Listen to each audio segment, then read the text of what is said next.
roll call. Let's have a moment of silence for our worker that passed away unexpectedly, Cheryl Cavalier.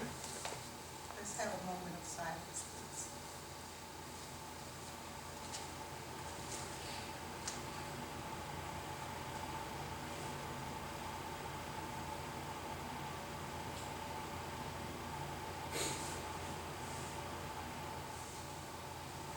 Thank you.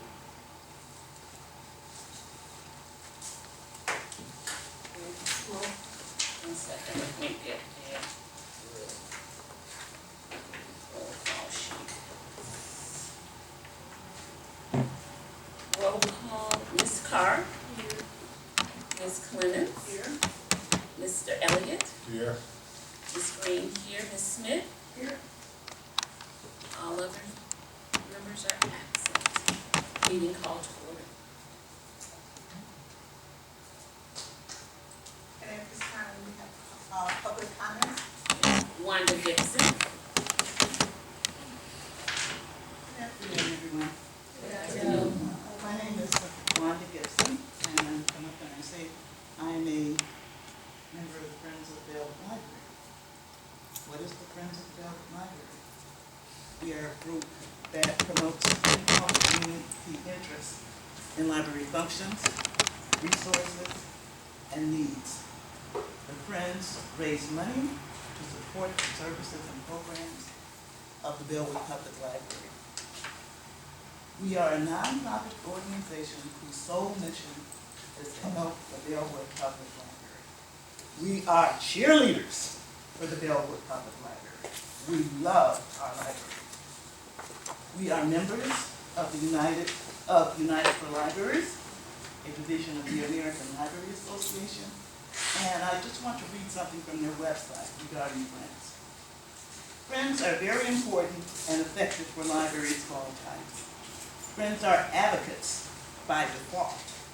Friends wouldn't be giving their time, energy, and financial support to an entity that they're not willing to fight for, and that entity is the library.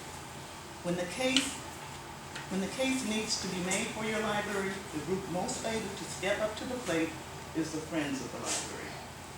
Every day across America, Friends are making a difference for libraries they serve.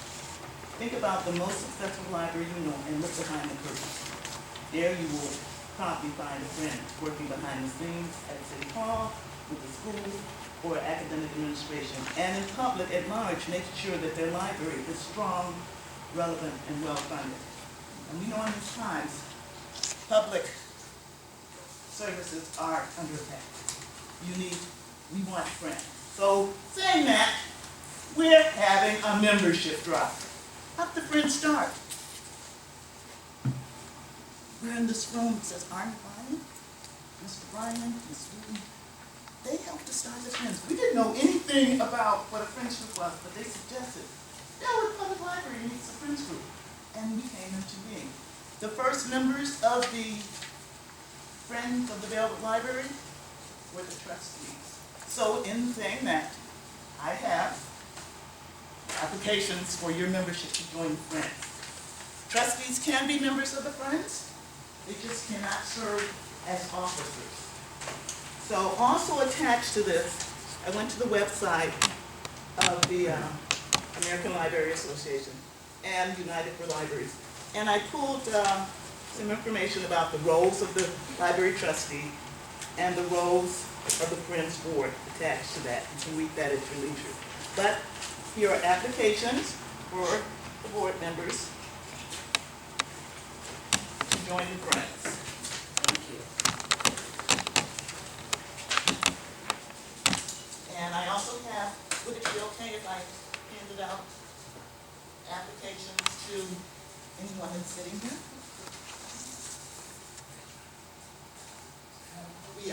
We're revitalizing. Okay? That's it. That's it, Madam Chair. No, it's not.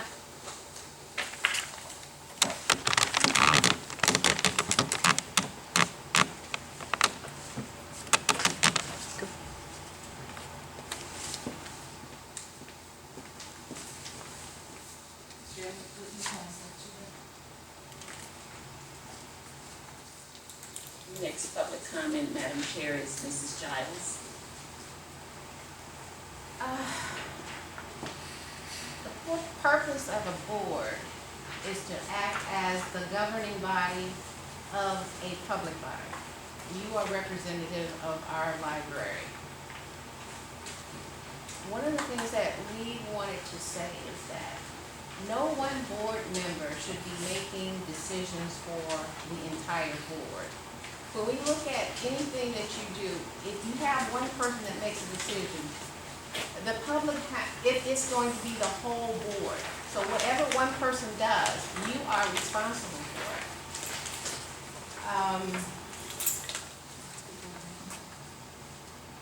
And I want you all to remember that we, the public, are here basically because of decisions that you have made. There are things that have been done that we find questionable or don't agree with.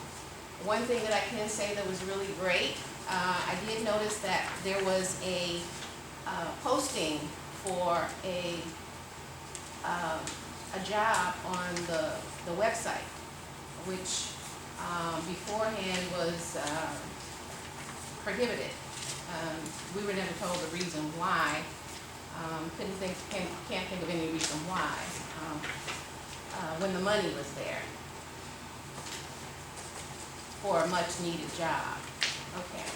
Regarding the consultant for the remodeling of the bathroom, last meeting, the board had a consultant to come in to provide a presentation to do the remodeling for the 2 bathrooms, or the 3 bathrooms, 2 or 3 bathrooms in the library, tuck pointing for the library, as well as the outbuilding there, and I believe sidewalk cracks.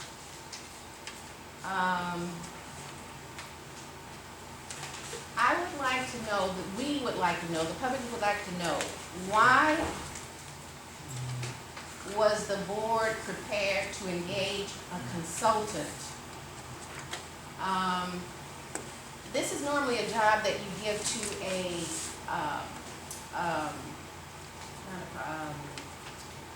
somebody give me the term, Project manager? no, not a project manager, contractor, I'm sorry. This is a job that a contractor does. They do this stuff routinely throughout Illinois, day after day after day. And Illinois has really strict rules. One of the reasons that the board said that an environmental consultant was brought in was because there was mold found. Okay? Illinois is a state that has really, really strict rules regarding mold and asbestos. Okay? Every legitimate plumber, anybody that has to do with flooring, ceilings, walls, roofs, they know about this, a contractor. So one of the questions from the public is, why would you hire a consultant, which would be extra money? A consultant is not needed for that. I've had a bathroom remodel done. You don't need a consultant. And also, why would the board hire a consultant who had no paperwork, he had no references, there was no proposed pricing.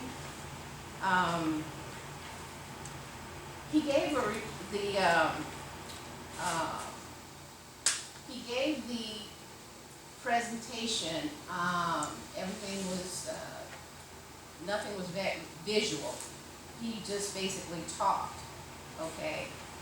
And why did the board, each and every member that was present there, ask the director how much money was in the budget for this before even getting any pricing from the consultant? I was telling somebody a story about how I'd gone to a dress shop, an exclusive dress shop, where they don't have prices. And the lady asked me, well, how much do you want to pay? Oh, no, how much do you have to pay? That's what she asked me. Of course, I'm not gonna tell her how much money I have. And so my question is, why would the board tell the consultant how much money you have? And do you know, for every question that went around this room, not once did that man give a price. Not once. No money. Okay.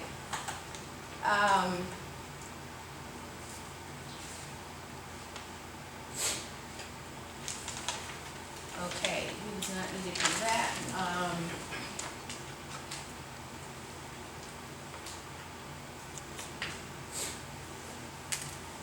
Okay, another point was that why would the board consider engaging a consultant who actually suggested in here, in front of everybody, that something that was against the law, that he could get around making bids, soliciting for bids? Why would the board want someone like that? It is mandated that in order for a library to do jobs of this nature, you must have bids. You must. That's the only thing that's lawful.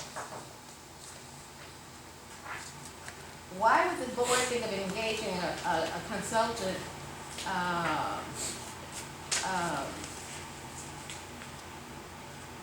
Mrs. Dodge, is it 2 minutes or what? No, we it's still not. have, No, it's still not. 5. Does anyone else have to speak? That's Is why I anyone else asked. speaking? Okay. Let's just say the consultant is the way to go for this type of job. Let's just say, for instance, okay, why didn't the board solicit for bids for a consultant? Why didn't we have 3 presentations? I'm for it, for that matter. And there was also a violation of the OMA, that's the Open Meetings Act last week. When we talked about, Mr. Elliott talked about the building, about the repairs and the remodeling and all of that stuff. And Mrs. Spratt had to go out to make some copies, okay? The meeting was not adjourned, so everything was still in process. And what we had was, why would Mrs. Greene confer with Mr. Chuck Baxter of Bellwood during that meeting, when the director went out to make copies? Why would she then confer with Mrs. Clements, whisper in Mr. Elliott's ear, then go and whisper to Mrs. Carr? And before that, it had been determined that, by all the board, that Mrs. Spratt would go through the bidding process. After this conversation with Mrs. Greene after talking to Mr. Baxter, Mrs. Greene, conversation with Mr. Elliott, Mrs. Clements, and Mrs. Carr, there was a change of tune. Okay, they decided that the bidding would be done by, Mr. Elliott said, his committee and the director. Okay? Why would the board even want to, what are you going to do? Do the bids from your home and then come up here and meet with the contractors or whatever? Why would you even want to do that? Typically what happens is the director makes the bids, gets the bids, and it's approved he brings those bids to you and it's approved. That's done throughout the library community. Why would you want to do that? I literally see it here sometimes where, everybody on the board hasn't even read their packets. Okay? Anyway, what is the problem with getting bids? I don't understand. Anyway, that's all I have to say. Thank you, Ms. Jones.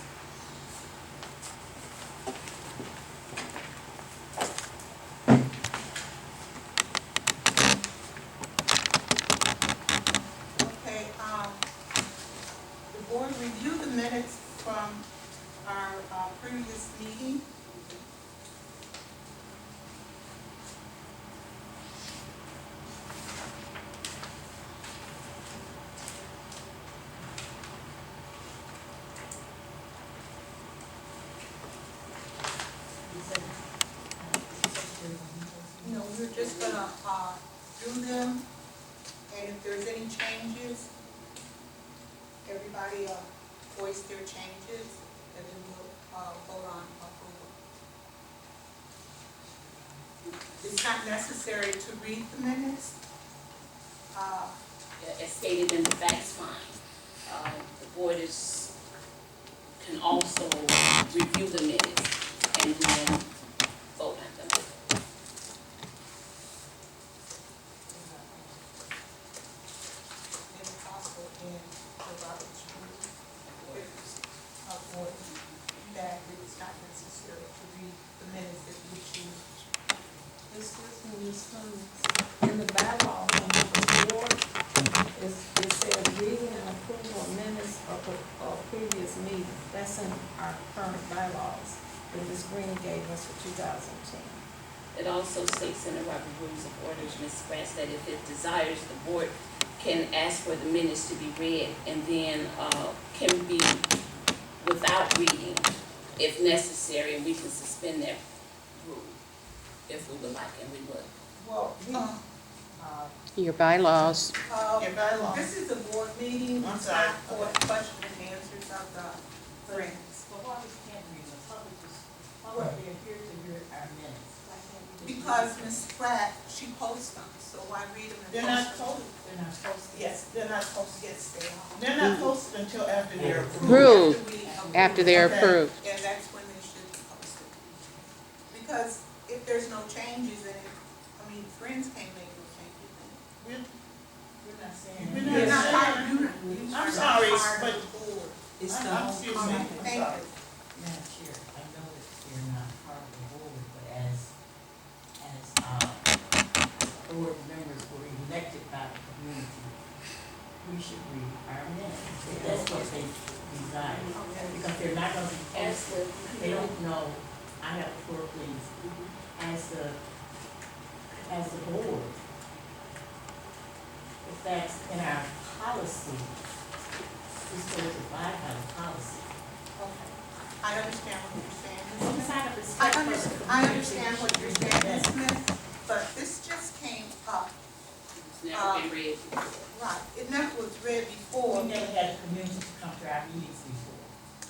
Well, they've always been here, But it's always been here since I've been on the. you should ask yourself why. Well, you know, Mrs. Smith. And right. When I was our chairman, Smith, we had to be obedient to the laws that you set forth. So I feel that we should be, I didn't set forth any law. well, whatever you I did said. not set forth any law, but if the community is asking for us to read the minutes, if it's in our bylaws, I think we should do it. And I'm new here. It's not open to the I floor just for want the to say friends. this, I'm new here, and as a PTA officer, we always read the minutes. And we follow after the bylaws and the rules and regulations that your library follows. So we should be mimicking each other. And if they're requesting the minutes, by all means, that's just an easy request. With all due respect, with all due respect, Ms. Greene? yes. You have the It's, floor. our minutes are posted, I'm not certain if the That's after the PTA fact, is isn't it? posted. That is It's after. But the fact is This that is the not- board has the This is a opportunity to board review meeting, the it's bills, not the open minutes to the before friends. they're The friends posted. have their 15 So minutes we to speak, prefer to review and them that- as, and that's it. review them, and Excuse then me. once we approve, You keep saying the friends have had their minute. We're not friends. We're here as. As a citizen. I'm part of the friends. I am I'm actually a resident for over 40 years here in Bellwood. So I am not a part of the Friends officially. I am a part of wanting to see and have our neighbors, our community, be a better community and have our library thrive just like other towns that I visited. We should be doing the same. Ms. Greene?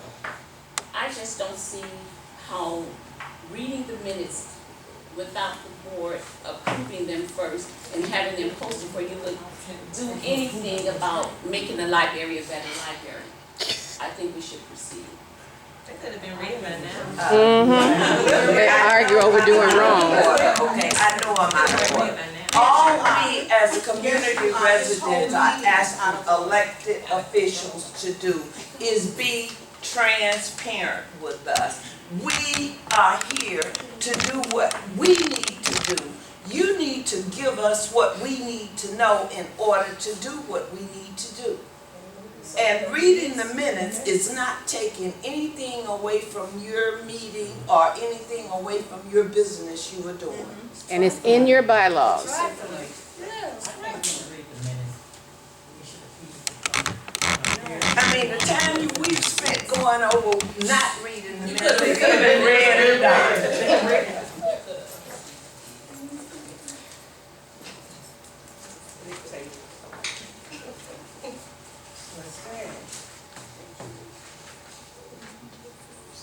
And if we've been doing that for so many years, it's time for change. Do the right thing. I've never seen that.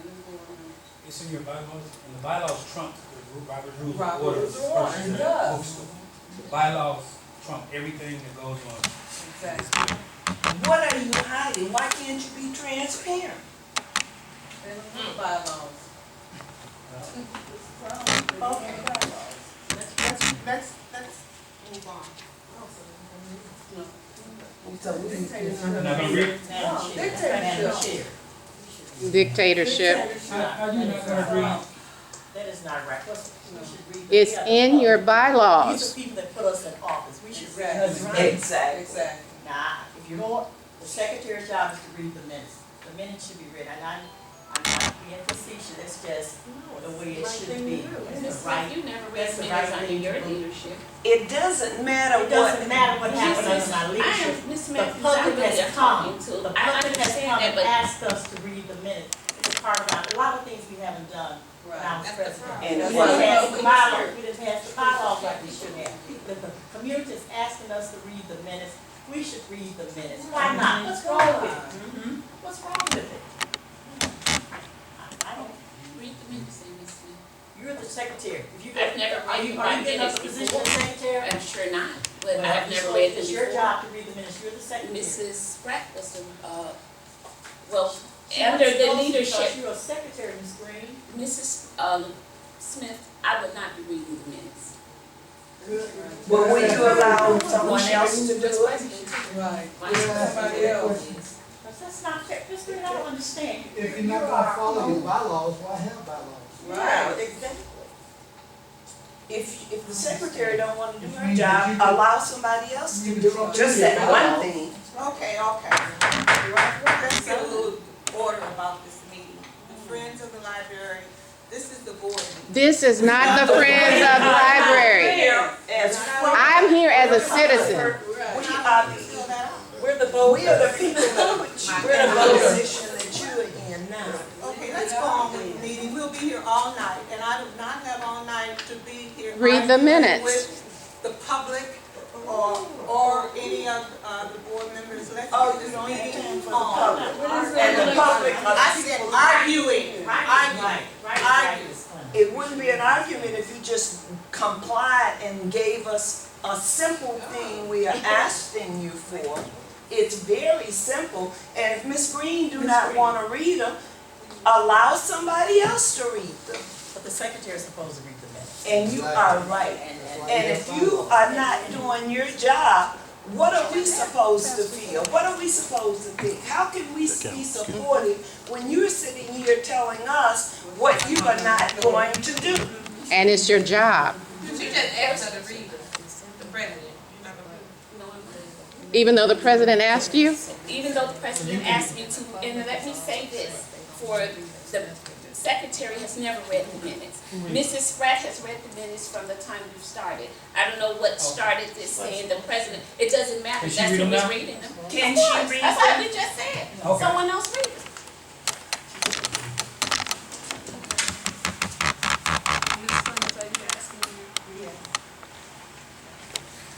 The regular monthly meeting of the Board of Trustees of the Bellwood Public Library is called to order at 6:05 p.m. by Ms. Clements, President of the large meeting room. Present, Ms. Carr, Mrs. Clements, Mr. Elliott, Ms. Greene, Mrs. Smith. Absent, Pastor Horton, Ms. Stark. Also in attendance, Jacqueline Spratt, Director of the Bellwood Public Library, Ashley Matthews, Business Manager, Administrative Assistant, and 15 members of the public. Public comment. Wanda Gibson thanked the board for responding to some of the questions she had during the February 25th, 2016 board meeting. Mrs. Gibson also resubmitted her public comments that had not been answered from the March 19, 2016 meeting in writing and gave a copy to all the board members. Mrs. Gibson's public comment included concerns and questions about the status of the library bylaws, library budget, the new majority library board of trustees, information that the trustees brought back from the Illinois Library Association, trustee workshop in February 2016. The board's reviewing process of board minutes, the legality of the approved motion that was discussed in closed session in the March 9, 2016 board meeting, and the process of the public making a public comment during the meeting. Mrs. Clements stated that the board will take Mrs. Gibson's comments into consideration. Mrs. Clements also added that Mrs. Gibson's questions will be forwarded to the proper source so they can answer her questions. Deborah Gals wanted to know about the status of the library bylaws as well and why has this process been prolonged. Mrs. Gals asked about legality of the repeated wording and of the closed session agenda item that appears on every board meeting agenda. Also, Ms. Gals wanted to know the reasoning behind the board's decision to accept CNA Insurance Company's insurance coverage for the library, and she requested a copy of the insurance policy. In addition, Ms. Gals stated that the board is a public body that is subject to questions and answers from the public regarding the matters pertaining to the library, and asked whether the board was in accordance with the law to have only one board member respond to all the questions and concerns that arise throughout the public comment portion of the board meeting. Mrs. Gals also added that the board should act as a whole and following the rules of the Open Meetings Act. Ms. Clements stated again that the questions and concerns will be taken under consideration and forwarded to the proper person. Ms. Greene stated that the 15-minute time limit for public comments have passed. Myron Adams of DK Environmental Systems Incorporation discussed the condition of the bathrooms and tuck pointing that needed to be done around the library building with the board. Mr. Adams also gave his advice and recommended various options to remodel the bathrooms as well as tuck pointing the building. Finance report. Reports of bills 748, 748A, 748B. The following reports of bills were submitted, copies of which were included as part of these minutes. 748 bill list $64,708.65. Payroll 748A in the amount of $53,582.46. 748B checking in the amount of $0. The total $118,291.11. Transfer of funds none, reinvestments none. A motion was made by Ms. Greene, second by Ms. Carr to accept the Finance Committee report as read. A roll call was taken. Ayes 5, Ms. Carr, Ms. Clements, Mr. Elliott, Ms. Greene. Nays 0. Absent, Pastor Horton, Ms. Starr. The motion was carried by unanimous vote. Other committee reports. Administrative Committee report. Ms. Greene reported that Dorothy Reed of the Circulation Department celebrated 5 years with the Bellwood Public Library. Building and Grounds Committee. Mr. Elliott reported that Mary Clements and Billy Elliott met with DK Environment Systems Incorporated to discuss remodeling of the restrooms and the tuck pointing of the buildings. Public Relations and Legislation Committee. Mrs. Smith reported that Linda Dupree completed the Illinois Annual Library Certification. All system members' libraries were required to complete the survey and certification process in order to maintain membership in the system and eligibility for state library grants. The deadline was March 31st, 2016. Secretary of State Jesse White holds second National Forum targeting autism. Illinois Secretary of State and State Librarian Jesse White hosted the second National Targeting Autism Forum at the State Library in Springfield. The Targeting Autism Program launched last year by Secretary White and the Autism Program TAP of Illinois is an innovative program designed to develop and implement creative ways to address the needs of Illinois residents impacted by autism spectrum disorder, ASD. Planning and Development Committee. Ms. Greene reported that Jacqueline Spratt, Library Director, has been informed that effective June 15 of this year, the National Credit Reporting Agencies will place new significant restrictions on accounts eligible for submittal. The new rules will no longer allow the reporting of fines, tickets, and other assessments. After communications with the consumer reporting agencies, they have clarified with Unique Management Services that all library debt is encompassed in this exclusion. It is time to complete our annual 2016 Statement of Economic Interest as per Illinois Government Ethics Act. The deadline to file the 2015 SEI is May 1st, 2016. If you need assistance, you may call 312-603-1121. All board members and department heads are required to complete this form. Please go to www.cookcountyclerk.ethics-economic interest. Rails Committee. Ms. Clements reported that trustees workshops running more successful board meetings April 16 or April 13. According to Rails, Nancy Sylvester, author and certified professional parliamentarian, will help board members understand their important roles and responsibilities. Topics will include agenda building, board governing documents, fiduciary duty, and the board-staff relationship. 2 identical workshops will be held Moline Public Library, Saturday, April 16, 9:30 a.m. to 12:30 p.m. Peoria Heights Public Library, Saturday, April 30th, 9:30 to 12:30 p.m. Jacqueline Spratt read the board minutes from March 9th, allowed to check for any errors and/or corrections that needed to be made before the board approved them. Ms. Greene stepped out of the room at 7:11 p.m. Ms. Greene returned at 7:15. A motion was made by Ms. Greene, second by Mrs. Smith, to approve the consent agenda items with the grammatical errors corrections to the March 9, 2016 board minutes. A roll call was taken. Ayes 5, Ms. Carr, Ms. Clements, Mr. Elliott, Ms. Greene, nays 0. Absent 2, Pastor Horton, Ms. Stark. The motion was carried by unanimous vote. A motion was made by Mrs. Smith, second by Mr. Elliott, to approve the local social media policy, hotspot lending policy, and internet policy. A roll call was taken. Ayes 5, Ms. Carr, Ms. Clements, Mr. Elliott, Ms. Greene, nays 0. Absent 2, Pastor Horton, Ms. Stark. The motion was carried by unanimous vote. The board discussed the bulletin board posting policy, conduct policy, confidentiality, and privacy policy. The board tabled the motion to amend the February 10th board meetings minutes to include Jacqueline Spratt's Library Director's comments concerning the hiring process. A motion was made by Ms. Greene, second by Mr. Elliott, that the board to not convene into closed session. A roll call was taken. Ayes 5, Ms. Carr, Mrs. Clements, Mr. Elliott, Ms. Greene, nays 0. Absent 2, Pastor Horton, Ms. Stark. The motion was carried by unanimous vote. Communications none, unfinished business none, new business none, announcements none. Adjournment. A motion was made by Mrs. Clements to adjourn the meeting at 7:35 p.m. A roll call was taken. All ayes, the meeting was adjourned. Voice vote, all ayes. Thank you. Thank you. Committee report. Excuse me, not to interrupt.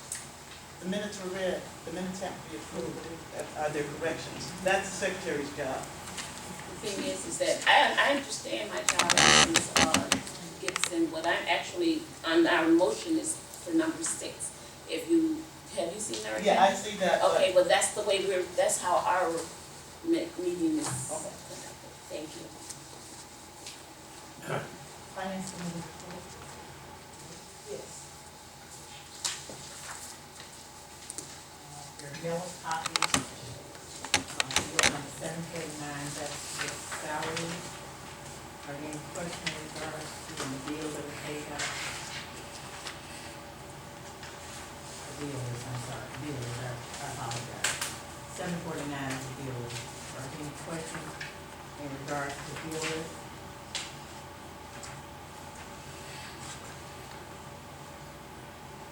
Seven 49A, the payroll report.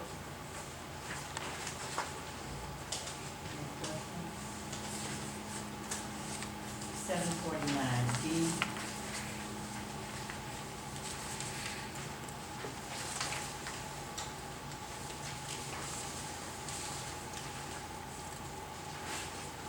Urban Partnership Bank checking account report. Opening balance 4/1/2016, $1,712.88. Deposits, no deposit interest, 0.7. Fees, closing balance 4/29/2016, $1,712.95. The bill summary payroll was $53,526.84. Bill is 23793-23862, $45,908.17. Total expenses, $99,435.01. Was approved by 11/16. Treasurer's report, institution, Urban Partnership Bank. Opening balance $652,577.35. Credits $2,476.12. Debits $105,478.57.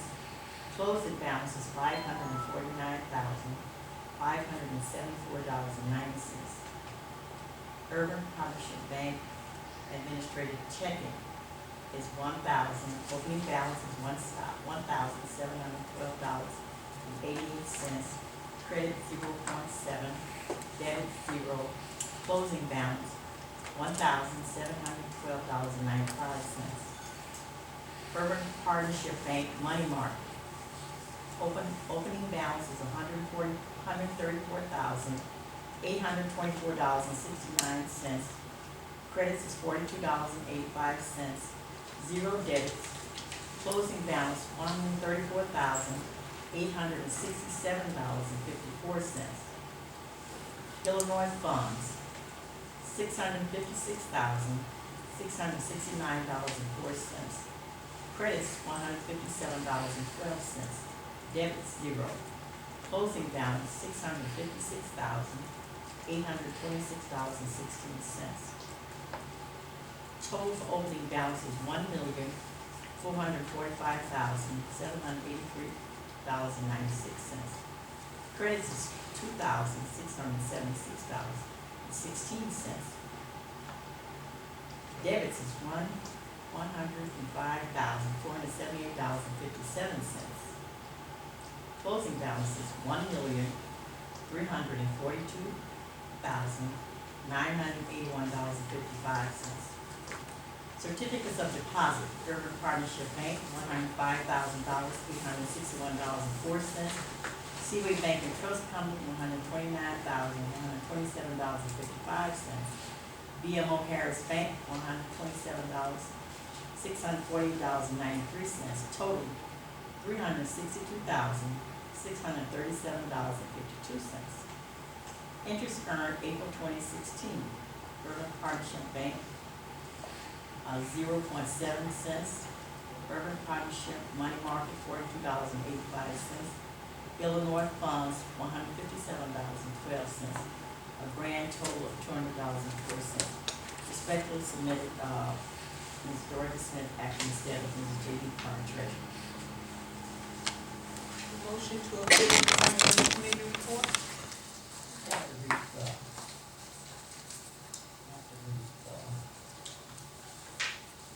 Finance committee.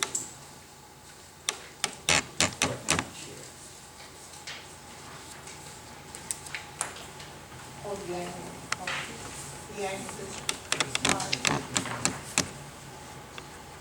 The annual fiscal audit for fiscal year ending December 31st, 2015 is now underway. Ashley Matthews, business manager, is gathering financial statements for submission. The new auditor, Lou Harrison, anticipates the audit will be completed by August 30, 2016. Once the audit has been completed, we must complete our annual financial report, AFR, with my little pack of the State of Illinois Controller's Office. In the past, this was done by the Village of Bellwood. The Village of Bellwood discontinued completing this report in 2012, and Jacqueline Spratt, Library Director, was notified in 2015 that the library must now complete this report, beginning in the year 2016. There are penalties associated with not submitting this report by the deadline. Ms. J.D. Carr.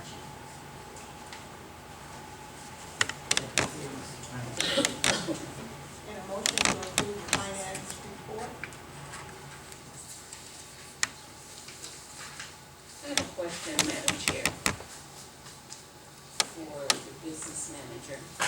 Actually, I'm noticing that the amount of debit was equivalent to $99,435.01, but the amount of the debit was $105,478.57. That's from the bank account, these are bank statements, these come distinctly from the small checking account fees, the payroll report, and the bill list totals. Because we didn't have any fees from the small checking account is zero, so that top 99,000 total comes from payroll and bill list. I know where it comes from, what I'm asking is that the debit, what I'm looking at here. That's two separate things, you're talking about this? Yeah, I'm talking about. This is from the bank statements, this is just what the bank statement has as far as the total for the month. This is just a total based off of from last board meeting checks until this board meeting checks. That's what it is.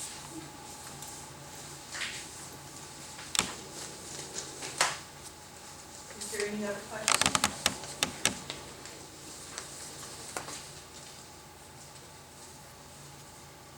Motion to approve the finance committee report. So moved.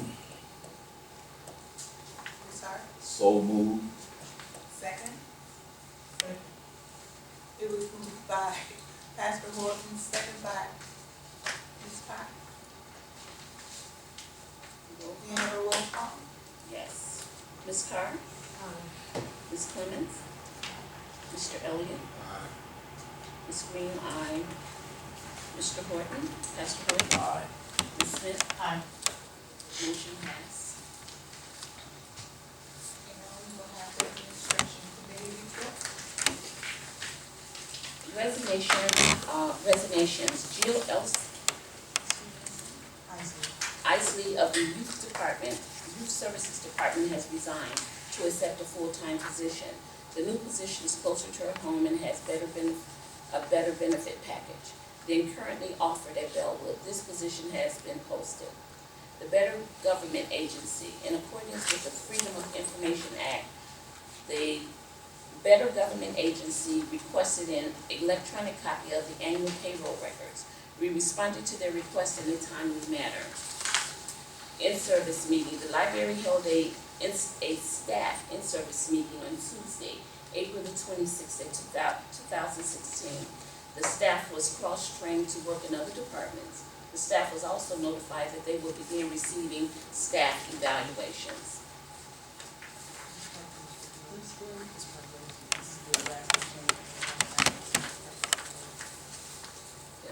That should go into the actual, that should have been. We just found out today. Yeah.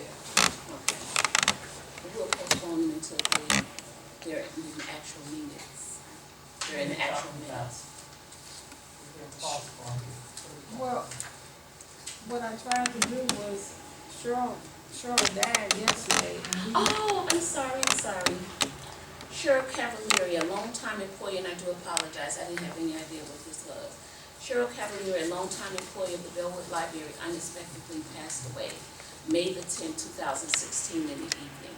Details about the funeral arrangements will be posted upon receipt from her family. Cheryl began working for the library April 18, 1985 in the Technical Service Department. Cheryl was always quiet and an excellent employee. Cheryl has been ill for the last few years, on and off. At this time, the exact cause of death is unknown by staff. Yes, so sorry.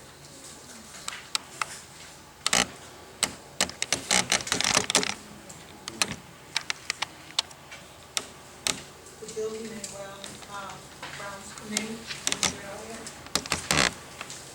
The library had a power surge on Saturday, May the 9th, 2016.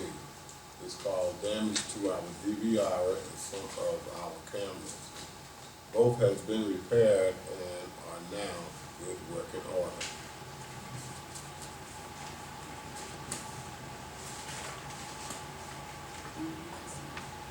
And freedom of information, FOIA. Bellwood Public Library received a Freedom of Information request from the Illinois Department of Labor, IDOL, regarding the prevailing wage survey. IDOL has the responsibility to investigate and ascertain the prevailing rate of wages from each county in the state. 820 ICS 139/9.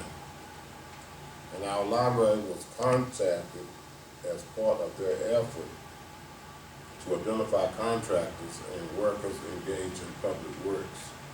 We have responded to their request. This act regulates wages of labor, mechanics, and other workmen employed in any public works by the state, county, city, or any public body. Young, Beautiful, and Proud will have their annual fundraiser on June the 25th, 2016 in the West parking lot. The library rented a small U-Haul in order to pick up 2 leather sofas from Winnetka Public Library. The blue sofa, which matches the carpet, has been placed in the Youth Service Department. Jacqueline Spratt, Library Director, along with Kelvin Johnson and a volunteer, picked up the sofa from the library. Thank you, Mr. Elliott. Public relations. House Bill 696, the Florida Illinois Library Association, ILA.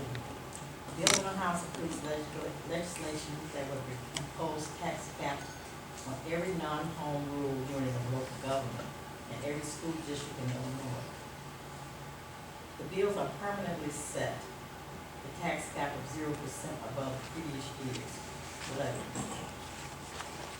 Unless approved by the prior board referendum, this legislation would impose a permanent property tax freeze on every single school district and home and non-home rule local government. ILA strongly opposes this legislation and urges all ILA members and library supporters to immediately contact their local state senators and tell them to oppose House Bill 696. This legislation takes away all local control for local library board to manage their own local property tax levy. Chamber of Commerce, Jacqueline Spratt, Library Director, attended the Chamber of Commerce breakfast on Thursday, April 28, 2016, from 7:30 a.m. to 9 a.m. Elaine Bessie of the CFL Workers Assistance Committee was a presenter. She explained their apprenticeship program and how businesses can benefit from their agency. Thank you, Ms. Let me turn your phone off. Pastor Morgan, Planning and Development Committee. All right, EDGE assessment. Jacqueline Spratt, Library Director, completed the EDGE assessment. The EDGE is a tool used by libraries and local governments in achieving community goals. This is a professional tool that was developed to support lifelong learning. Each participant is requested to complete the assessment and then work towards implementing the recommendations. In conjunction with this program, Jacqueline Spratt, Library Director, attended an online webinar, Strengthening Your Library, on Thursday, April 28, 2016. Thank you, Pastor. You're welcome. And I will read the rules. According to Rails, Illinois Library Director, the Freedom of Information Act, FOIA, can now use the Rail FOIA hotline to receive 3 assistants with basic questioning from an Ansel attorney. Yes.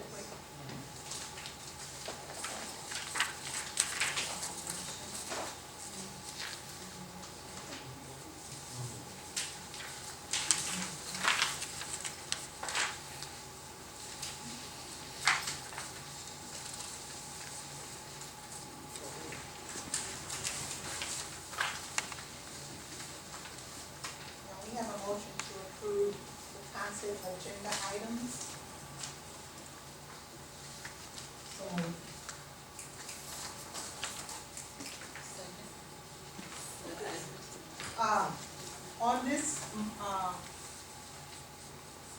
On this motion here, we would like to take out, the treasurer's report because it has already had a motion to approve on the finance committee report. We already had a motion for that. And Madam Chairman, did we vote it? pardon? Did we vote it? Well, we motioned to approve the finance committee report already. We had a roll call. We did. Okay, so we have a vote. Yes. And also, Committee reports, we don't vote on that. yes, in the committee report, because we don't vote on that.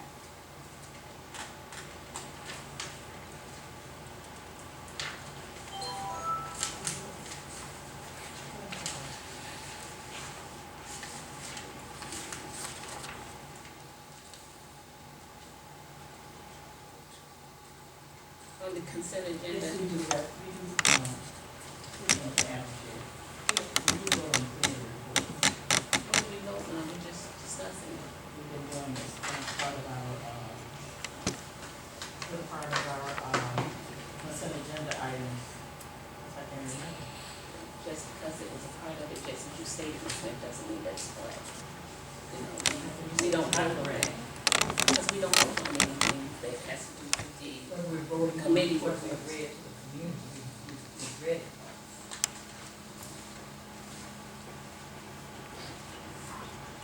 Madam It's Chairman, part of the consent agenda.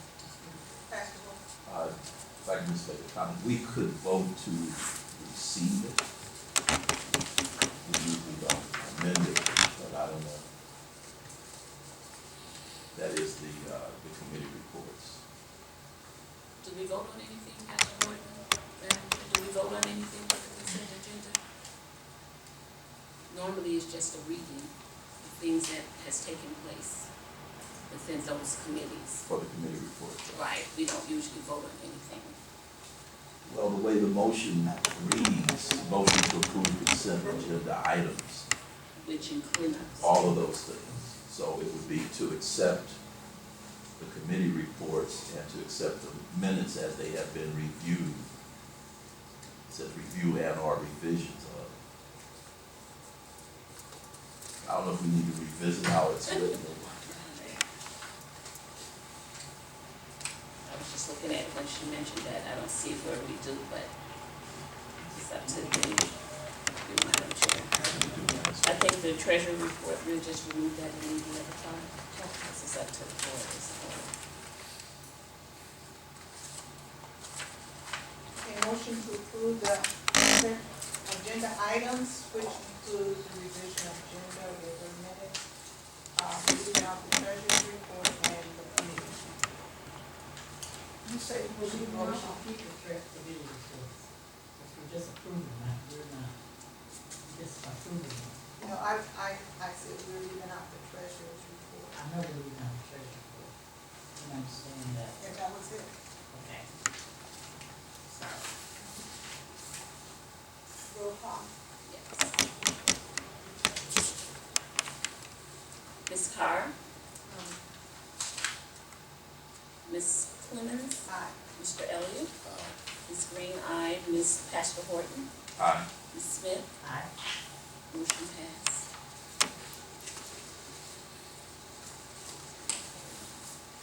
Now we have, the discussion on, the top 20 work.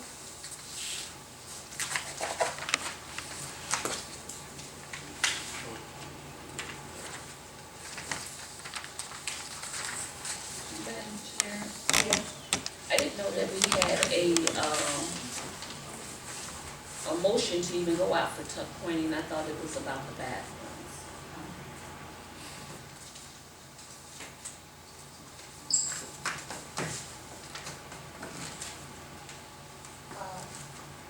Mr. Elliott? Well, yes, that's what we were discussing, bathrooms, tuck pointing. We're gonna have priorities, put that in priorities. And, I would think that, that we would, deal with the bathrooms first. And, then, see financially what we have left, and we go with the tuck point. Both of them are very crucial though. They're very crucial because tuck point is the structure of the building itself, to keep it intact. So, and then the appearance of the bathroom, people coming in and out, that don't look good if it's, done. So, we got to make a decision, which one we're gonna go first with.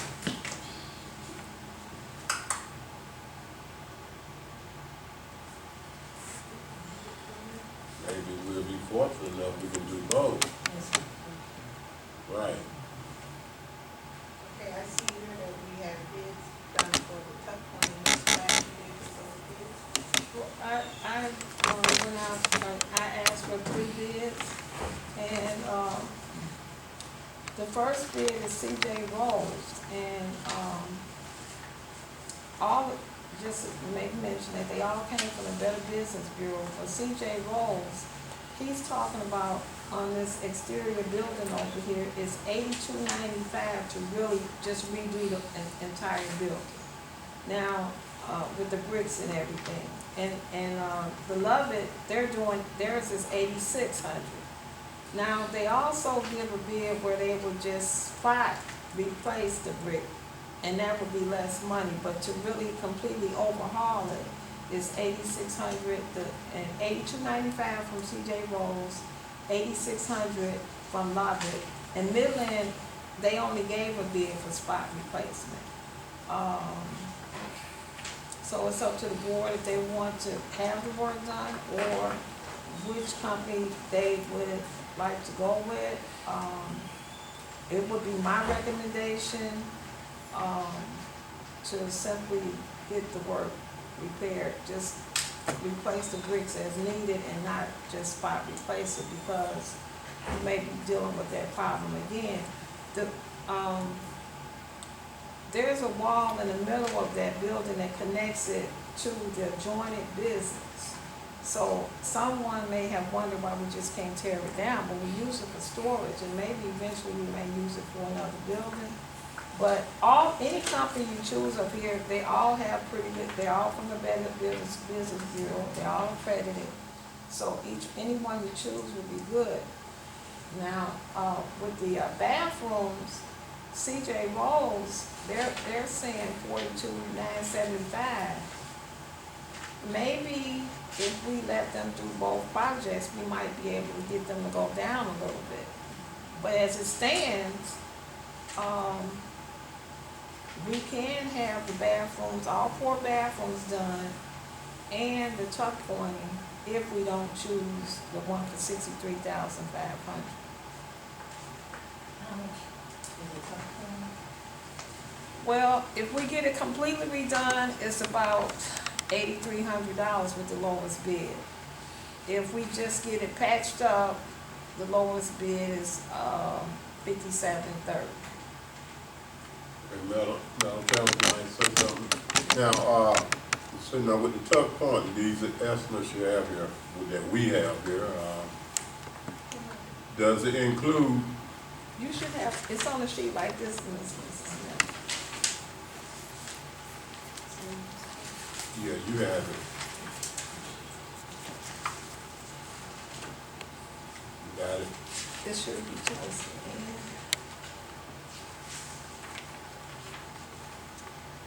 And it's C.J. Rose will be doing.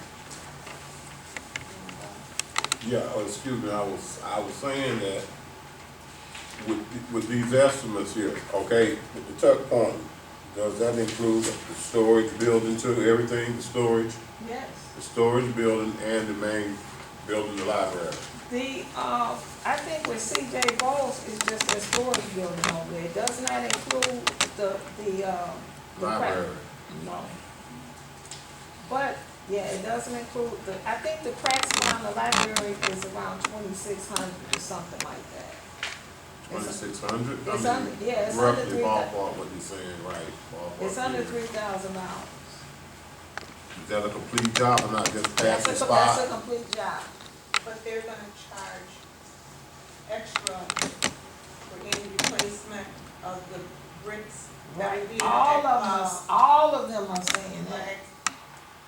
Additional costs and Right. also to be paying for the Clements. Well, can you explain why, okay, you saying. See, they don't know, with the bricks, the way I understand it, they don't know how many bricks they're gonna have to replace.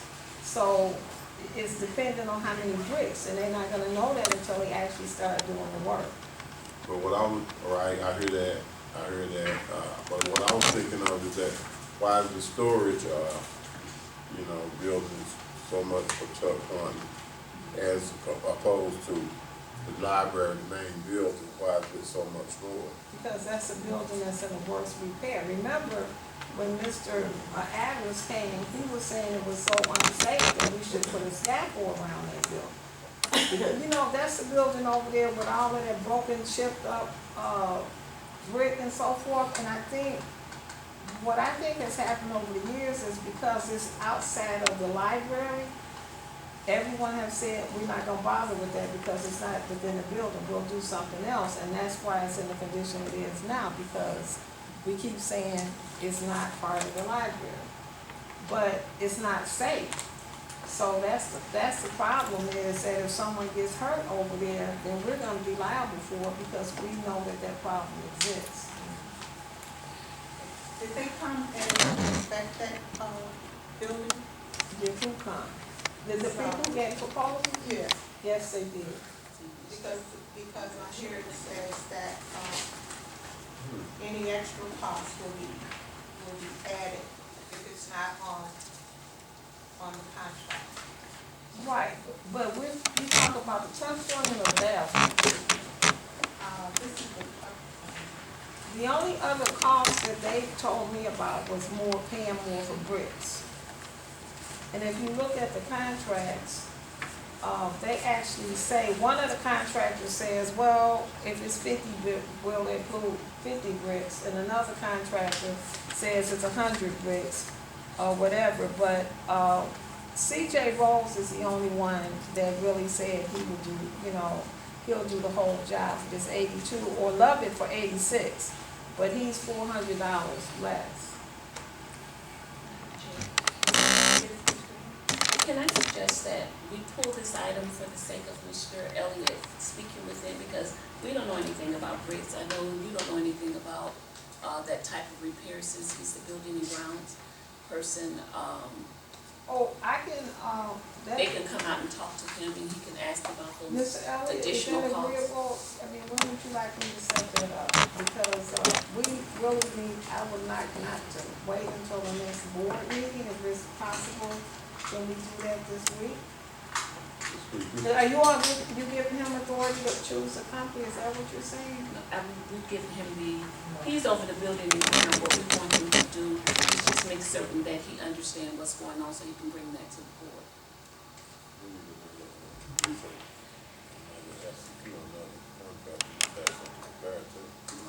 You need another what, Mr. Elliott? See, there's 3 of them. We need another contract, We you know, have I got 3 to, bids. at least so we can,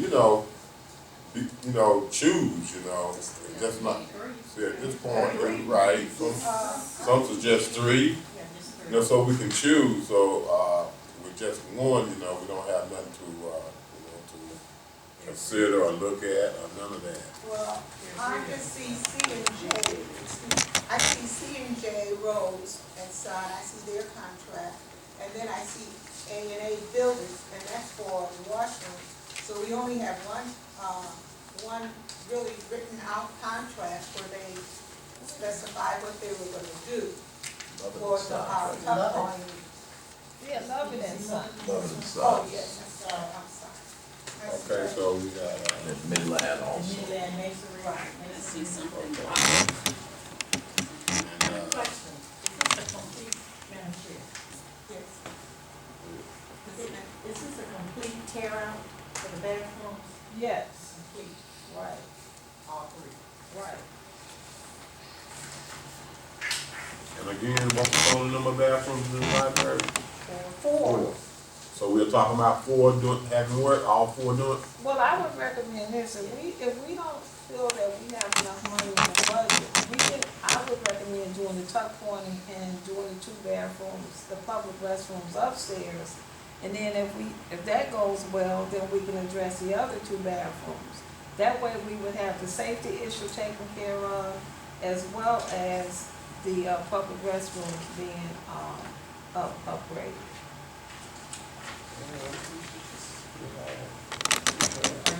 Do we need a business manager to check, Madam Chair, to see if there are But I have no,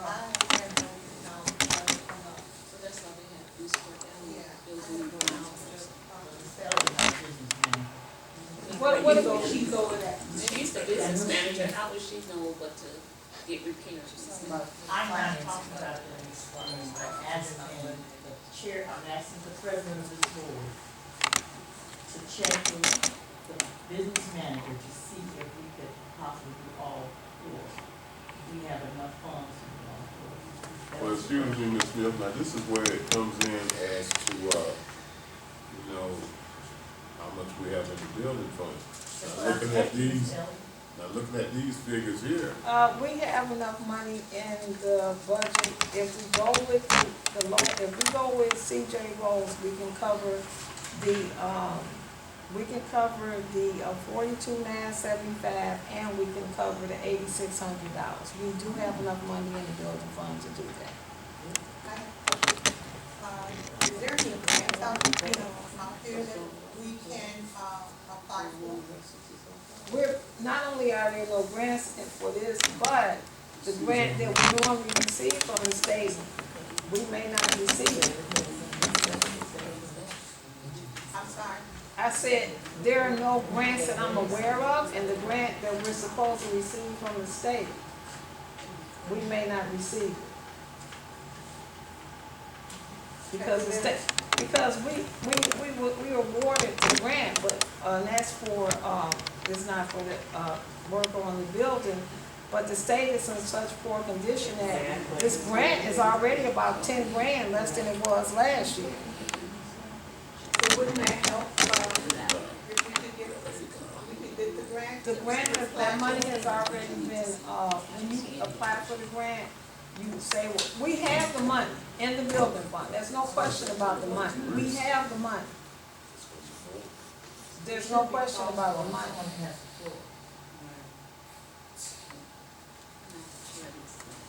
Let the chair talk. Let the chair talk. There should be false conversation going on when someone has. He was trying to understand his Proper- paper, it's Ms. proper Smith, protocol, but the Ms. chair is, it's Green. not bothering the Proper chair. protocol is that Let we me show you. do not, unless it gets permission from the chair. Okay,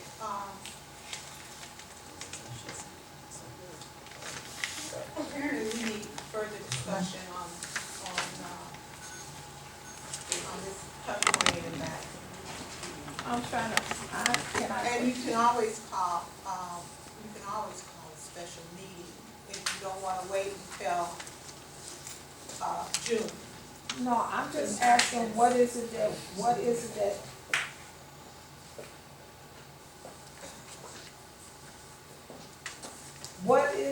that you want me to do? That's what I'm asking. I want to table this for further discussion with Mr. Elliott.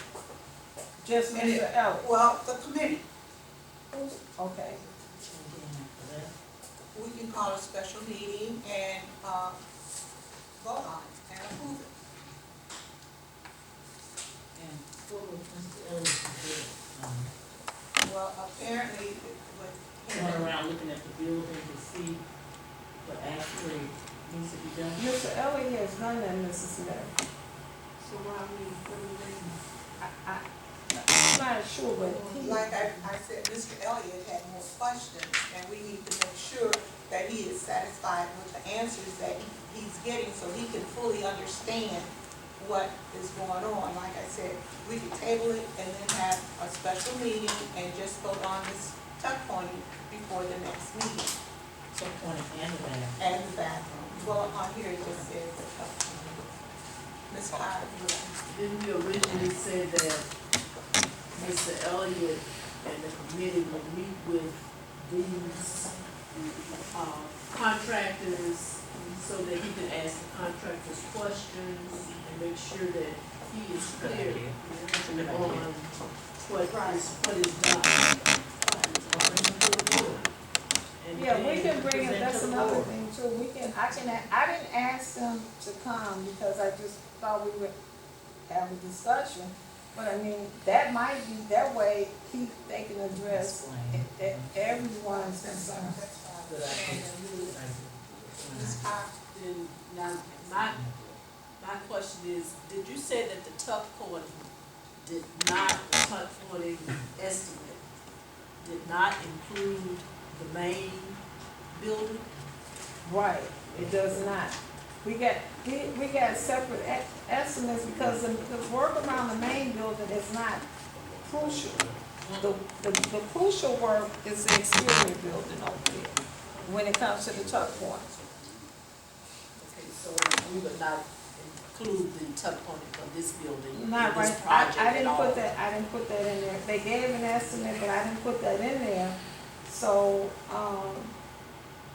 I don't know if the board wants to, I didn't ask them to come out because I just thought we would be having a discussion, but I certainly can have them to come to either the next board meeting or a special meeting, where we just address your concerns. and also But now- to get the complete work done, after you do the Oh, you mean, library, okay. Yeah. So you do have estimates for the main library also for tuck Yes, pointing? yes. Cause I thought, in my opinion, all of that should be included here. And Well, then we it could is- decide whether we want to do the whole or partial, Okay, let me as far tell as you. the tuck pointing. Okay, let me see. I'll give you, That way we wouldn't have to come back and oh, you're not gonna confront have to this come. issue again. Right, I like that. One of them did give us that, I'm trying to see which one it was.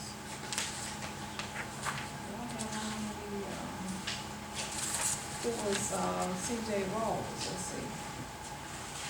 605.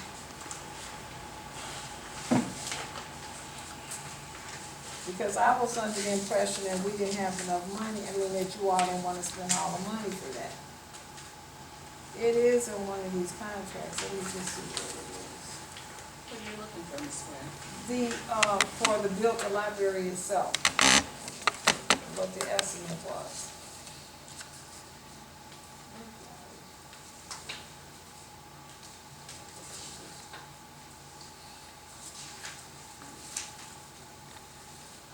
Well, I'm gonna go with Lubbock. Lubbock has on the first page, to do the complete building is $8,600. Then the option 2 is to replace only the top layers or whatever that is, and it's $58.65. And then the back wall, they got $11.65. So that's actually even higher. And then on the, then they talk about additional tuck pointing, $10 per square foot. That's on the second page under the service agreement. So this is supposed to just bring them here. Okay, we'll just have them come. Okay, so we have all three of them come on the same night? Okay, all right. But it might be good to stagger their time. Of course. Okay. We'll do that.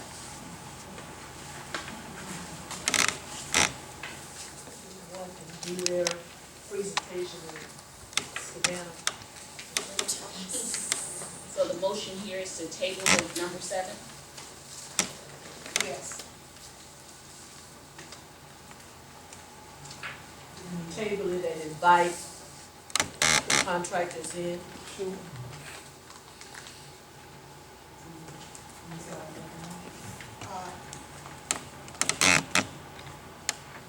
Yes. Seven, Yes. and have contractors to come and give us a presentation. Madam Chair. May I have a roll call? You said second? Yes, second. I'll second. Now roll call. Ms. Carr?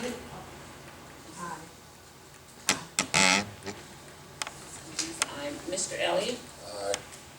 Greene, aye. Pastor Horton? Aye. Ms. Smith? Aye. Motion passed. Now we have a motion to approve the bulletin board posting policy, the conduct policy, and the confidentiality policy and privacy policies. So moved.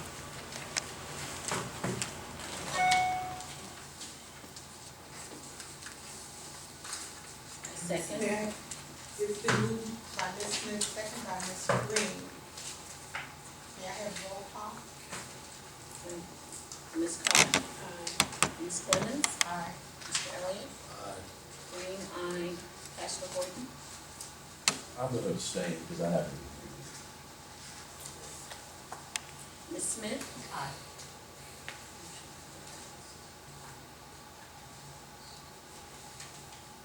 Now we have the discussion of the prevailing wage policy and the security camera policy.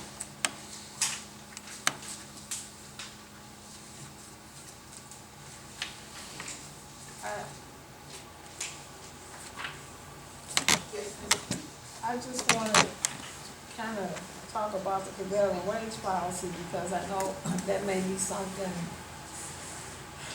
unfamiliar to some that are in attendance. But basically, the state of Illinois requires us to, any company, any contractor that does work for the library, on behalf of the library, they must pay their employees the prevailing wage, whatever that prevailing wage is. So what this policy does is just states that if we hire a contractor, like one of these tuck pointers, that they would pay their employees prevailing wages. And I've already asked all of these companies, and they do pay prevailing wages.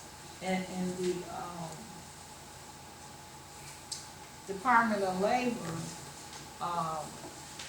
as I state, well, it's in my report, they will occasionally come around and ask the question, who did work in your building, and we want proof that they'll actually ask them for the payroll records of the employees to make sure that they paid the prevailing wages. And if you're not found compliant, they will give you a penalty. So, anyone have any questions on that? Any board members have any questions? So, Ms. Greene, if you could, I just need you to sign it, and then we'll be, good to go. This goes on the meeting today, it's just for discussion from my understanding. Okay, This is to be approved on the 8th. that's fine.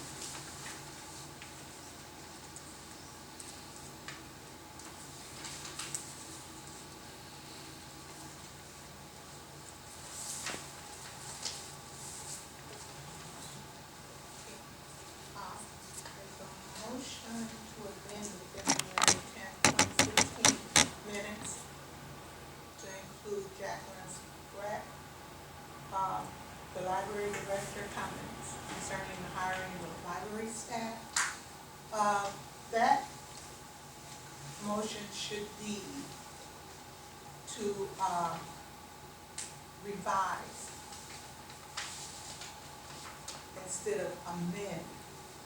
We want the whole copy of the February 10th minutes in full.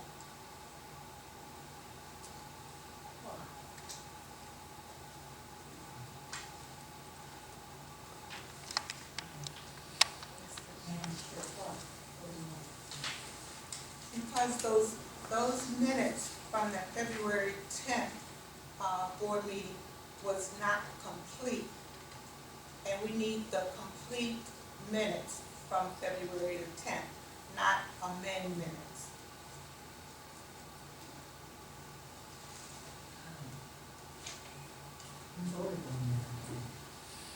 No, we didn't vote on those, we tabled that at our last meeting. February minutes. They were voted on. Yes, The table, you had this on the minutes last Last. month. And you tabled it. right. But the minutes were originally voted upon. We pulled those minutes. They were not voted on, we actually had a table. Mrs. No, Fletcher? what I recall is that we took out the portion that pertained to my comments and your comments. We took that portion out and we pulled. Yeah, you said. No, not the, no. That's not what I'm saying. At the last board meeting we had, everything in those minutes were approved from the prior meeting, with the exception of the portion about my comments and Ms. Greene's. You wanted to add that in there, is what I understood. But they're not able. Well, okay. The way amendments work or changes is that the existing record, once it's approved, it is approved. Now, if you want to go back and make a change and say, that was incorrect, it should have been 2,000 instead of 5,000, you amend that portion, but you don't amend the entire, unless the entire meeting was incorrect, you only amend the part that needs the correction. But then you're supposed to have that amendment available so that in the minutes in their entirety, they have to be there with the corrections inside of there. You can't be a piece of paper, you can't be on the agenda saying that that's what you amended. It has to be the minutes themselves so that the board can approve the minutes, because we did table those minutes. We passed those minutes. On our last month, we had there was a section on there in regards to the Jacqueline Scratch and the comments made by Ms. Scratch and Ms. Green, and we tabled it. And now we tabled it. It's back on the agenda again.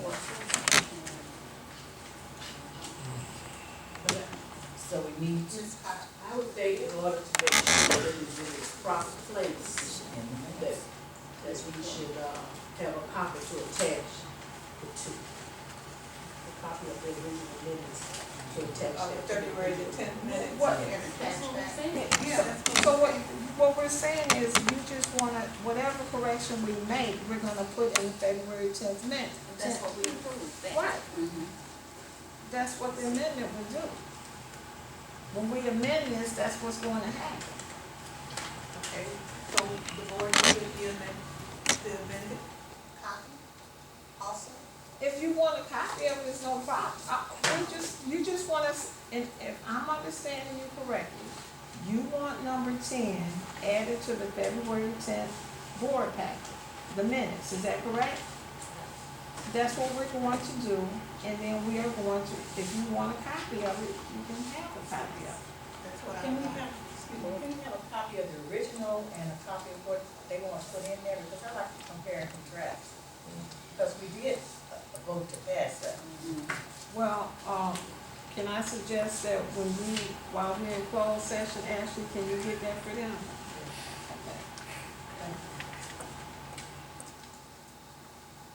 But the motion still remains to amend those or revise those minutes. Also, we see what was Yeah. written and what needs to be. So we're tabling We're this. gonna table that for the time being. Mhm.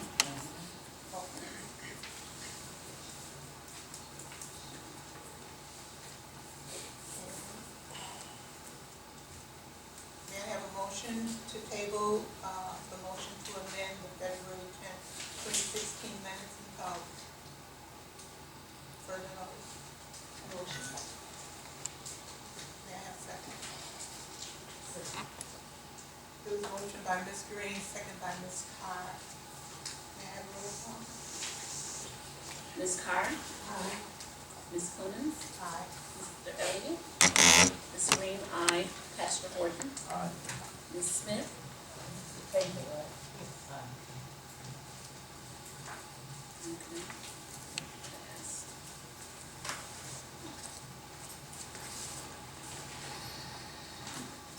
Now we have a motion to clarify the November 18, 2015 minutes to approve the 2016 budget. Now, to my understanding, that budget was approved minus the increase, the 2% increase. That was the intent. I said I had motion, it was motion to approve the budget minus the 2% increase.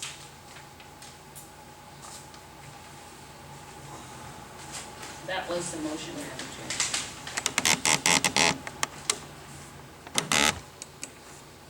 So I guess, Yes, without the 2% increase.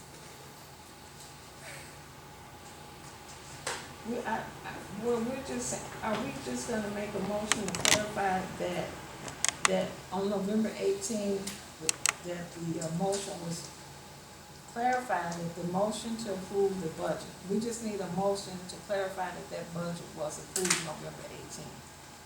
I motion. I second.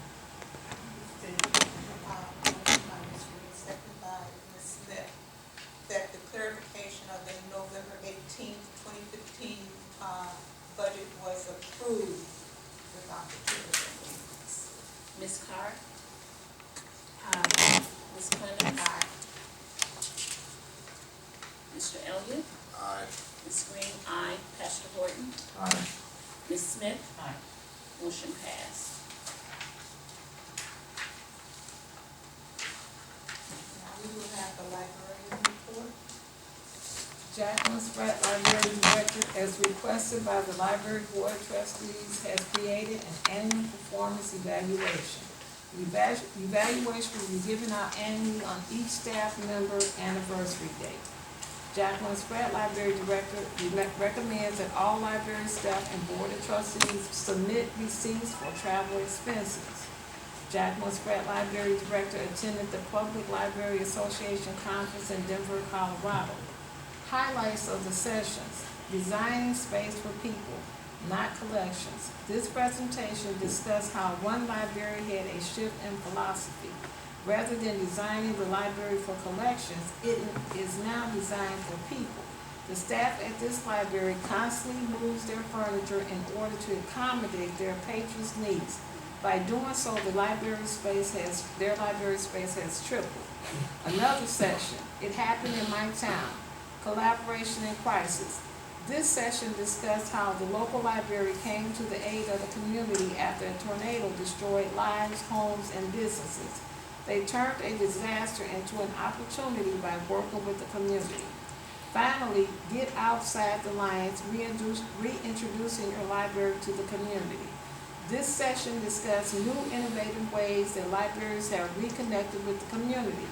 The exhibits held a wealth of information such as automation, furniture, library cards, sign systems, supplies, technology, training, and web products. I have a motion to go into closed session. I motion. motion by Ms. Greene, second by Ms. Carr, to go into closed session. Roll call. Ms. Carr? Aye. Ms. Clements? Aye. Mr. Elliott? Aye. Ms. Greene, aye. Pastor Horton? Aye. Ms. Smith?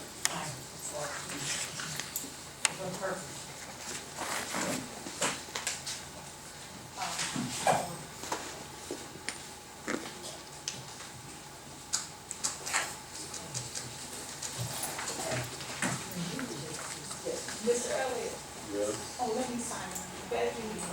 Please. Thank you.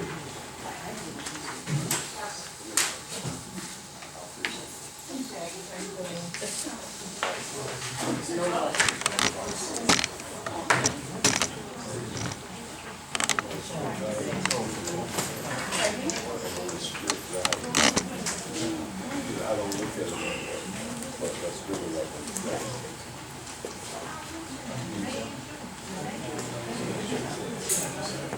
Oh, how's it going? I'm all right, old town. Yes. I got to tease you with that. It's good to be. It's for sure to be. Yes, sir, to be on the scene. That's right. Got some water, that's what I need.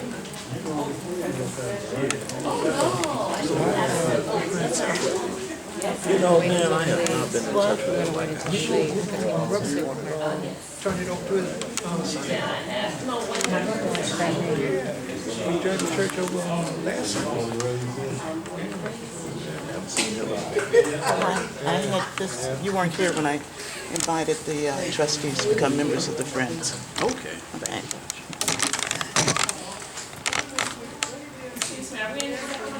I'm waiting for everybody to leave.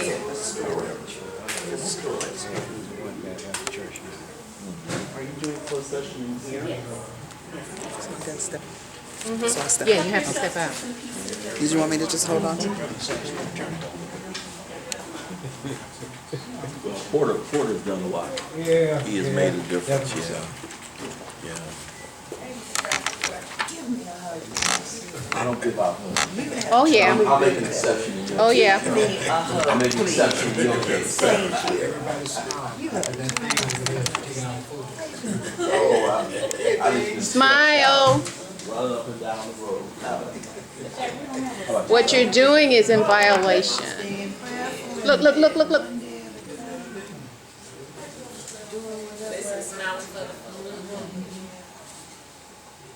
I thought about you this morning and actually tried to Oh, yeah, good Pat, I'm sorry. and they also, one of the other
Thelma, get a piece of pizza for me.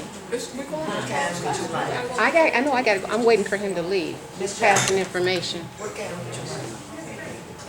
Both. It's cheese, sausage. Sausage. You want pizza? No, I don't want it.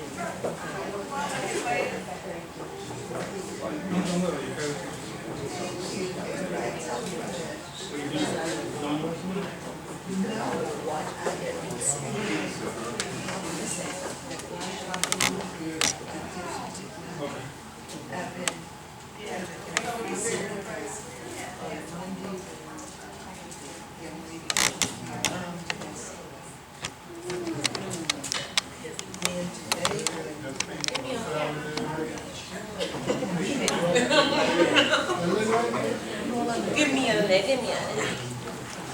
Sorry.